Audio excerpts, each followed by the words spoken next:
KIP PGRI Sumeneb Prodi Pendidikan Bahasa dan Sastra Indonesia semester 6. Video ini saya buat untuk memenuhi tugas akhir mata kuliah Seminar Sastra yang diampu oleh Bapak Yasid MPD.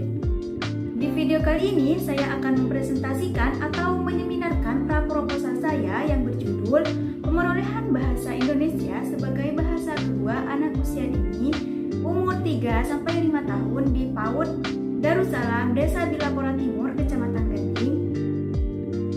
Saya mengambil judul ini karena saya menemukan beberapa masalah dalam penelitian ini, yaitu pemerolehan bunyi-bunyi dan leksikal bahasa Indonesia sebagai bahasa kedua anak usia dini dan juga cara penyusunan kalimat bahasa Indonesia sebagai bahasa kedua mereka.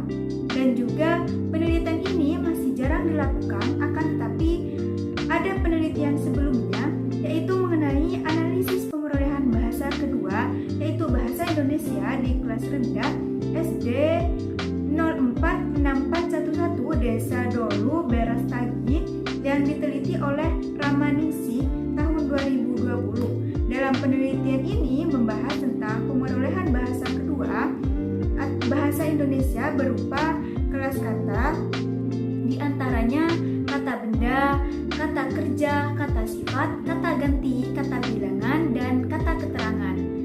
Dan perbedaan antara penelitian saya dan juga penelitian ini, yaitu penelitian saya akan membahas mengenai pemerolehan bunyi-bunyi dan leksikal bahasa Indonesia sebagai bahasa kedua anak usia dini dan juga bagaimana cara penyusunan kalimat bahasa Indonesia sebagai bahasa kedua mereka.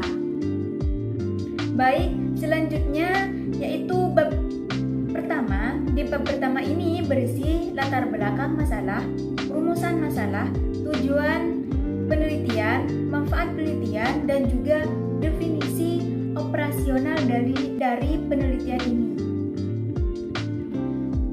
Yang melatar belakangi penelitian ini yaitu seseorang untuk berkomunikasi membutuhkan alat komunikasi yaitu yang namanya bahasa.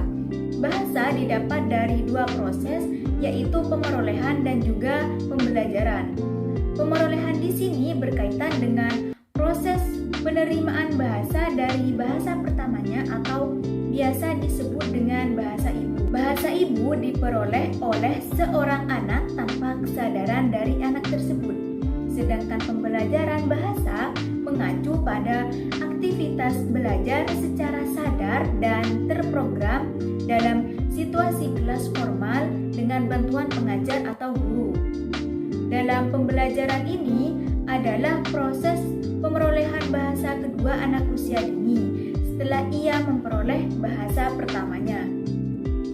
Anak PAUD di Darussalam Bilapora Timur, bahasa pertamanya adalah bahasa Madura yang merupakan bahasa daerahnya. Setelah seorang anak menempuh pendidikan awal, dia akan bertemu dengan bahasa baru yaitu bahasa nasional atau biasa kita sebut dengan bahasa Indonesia.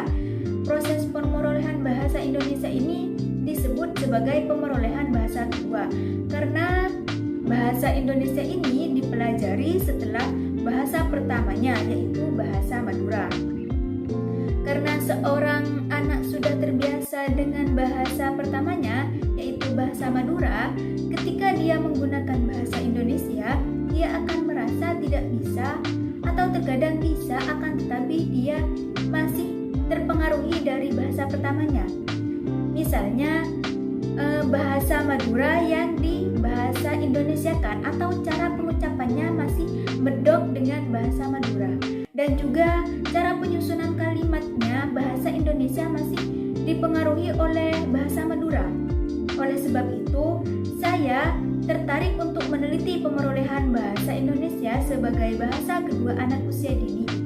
Yang penelitian ini akan saya lakukan di PAUD Darussalam, Desa Bilapora Timur, Kecamatan Gading, Kabupaten Sumeneb.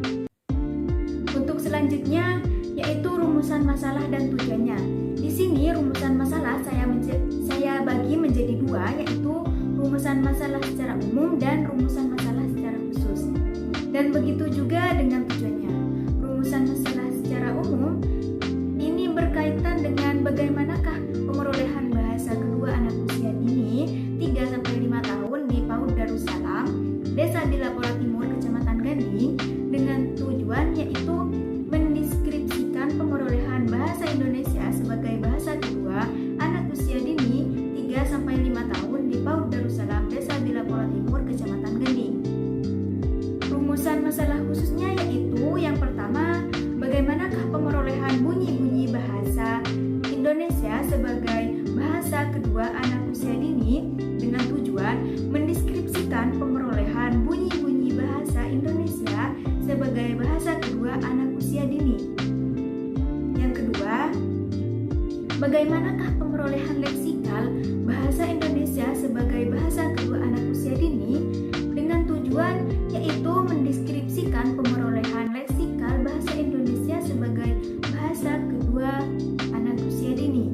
Dan yang terakhir, bagaimanakah kemampuan anak usia dini dalam menyusun kalimat bahasa Indonesia itu dengan tujuan mendeskripsikan kemampuan anak usia dini dalam menyusun kalimat bahasa Indonesia.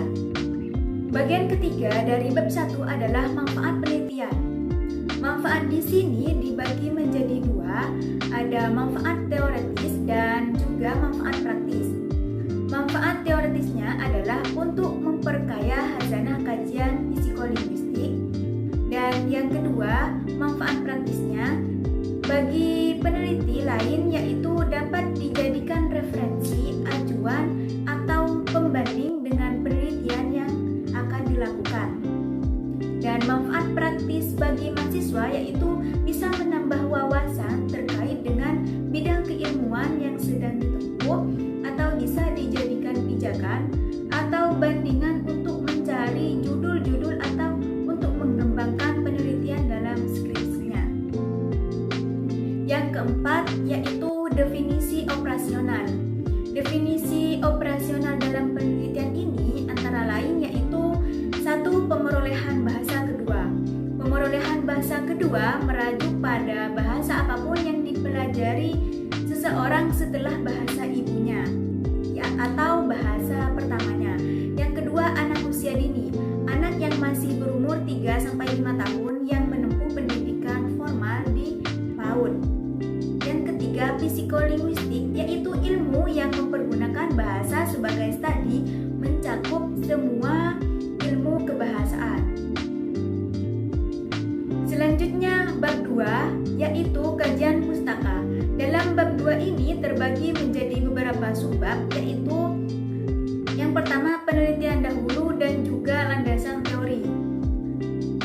Di penelitian terdahulu atau penelitian yang relevan ada penelitian dari Ramanusi BR Tarigan tahun 2020 berjudul Analisis Pemerolehan Bahasa Kedua Bahasa Indonesia di kelas rendah SD 046411 Desa Dolu Beras Tagi. Penelitian ini membahas tentang pemerolehan bahasa kedua bahasa Indonesia berupa kelas kata yang diantaranya kata benda, kata kerja, kata sifat, kata ganti, dan juga kata bilangan, dan yang terakhir kata keterangan di kelas rendah SD 046411 Desa Dolu Beras Tagi. Yang selanjutnya, penelitian Sarmianti Daulay 2020 berjudul Faktor-faktor yang mempengaruhi penguasaan bahasa kedua bagi penutur asing mahasiswa asal Thailand di UMSU. Penelitian ini membahas tentang faktor-faktor yang dapat mempengaruhi pembelajaran bahasa dan pemerolehan bahasa bagi penutur asing sebagai bahasa kedua. Penelitian ini mempunyai kesamaan, yaitu membahas mengenai pemerolehan bahasa kedua kajian psikolinguistik, akan tetapi pembahasan yang dibahas itu berbeda. Dalam penelitian saya akan membahas mengenai pemerolehan bunyi-bunyi, pemerolehan leksikal, dan kemampuan anak usia dini dalam menyusun kalimat bahasa Indonesia. Dan kedua penelitian tadi merupakan referensi untuk penelitian saya ini. Yang selanjutnya yaitu kajian teori. Kajian teori ini meliputi yang pertama pemerolehan bahasa kedua. Proses pemerolehan bahasa dalam kalangan anak-anak ada dua, yaitu pemerolehan bahasa dan juga pembelajaran bahasa. Pemerolehan bahasa berkaitan dengan bahasa ibu atau bahasa pertama atau B1, sedangkan pembelajaran berkaitan dengan bahasa kedua yaitu B2. Yang kedua, teori belajar bahasa kedua atau B2. Bahasa kedua adalah bahasa yang diperoleh anak setelah mereka memperoleh bahasa lain. Pembelajaran bahasa kedua sendiri merupakan fenomena yang muncul dalam suatu masyarakat yang multilingual, dalam hal ini mengacu pada bahasa nasional atau bahasa kedua. Yang ketiga, faktor penentu pembelajaran bahasa kedua.